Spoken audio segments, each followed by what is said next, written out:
আব্বা, আপনার আর কি দোষ? আপন রক্তের ভাই যদি বেইমানি করে তাইলে আর কি করার? আব্বা, আজ থেকে ১১ বছর আগে যখন আপনার ক্যান্সার ধরা পড়ছিল, তখন আমাদের পরিবারটার অবস্থা একেবারে সদ্য ফোটা মুরগির বাচ্চার মতো হয়ে গেছিল। আসলে আমরা একেবারে অসহায় হয়ে গেছিলাম। আমার এখনো মনে আছে, তখন আমি মাধ্যমিক পরীক্ষার্থী। আমার আপন চাচা এসে আমারে বলে, "ভাতিজা, সংসারের হাল ধরতে হইব।" আর সেই চাচাই আপনার চিকিৎসার টাকা অবশেষে মাইরা দিছিল।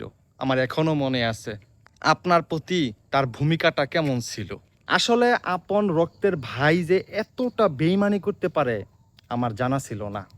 আমার খুব কষ্ট লাগছিল এইটা দেইখা যে আপন রক্তের ভাই কিভাবে হায়নার মতো নিজেরই ভাইয়ের রক্ত চুইসা খায়।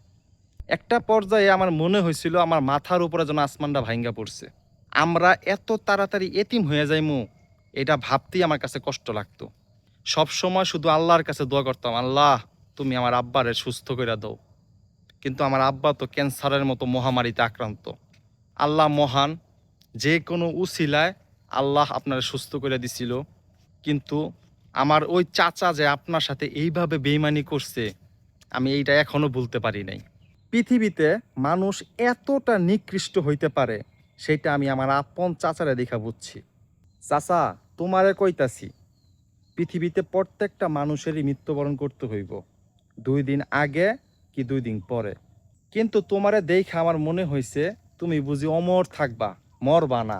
তা না হইলে তুমি তোমার আপন রক্তের ভাইরে এইভাবে পর পর 2বার ঠকাইবা। আসলে আমার চাচারই বা দোষ কি? আমার চাচি চাচারা সবসময় খুঁচাইতো, সবসময় কইতো তুমি যদি তোমার ভাই বোনের সাথে যোগাযোগ রাখো তাহলে আমি সুসাইড করবো, তোমার সাথে আমার কোনো সম্পর্ক থাকবো না, তুমি আমার হারাইবা। নানানভাবে ভয় দেখাইতো।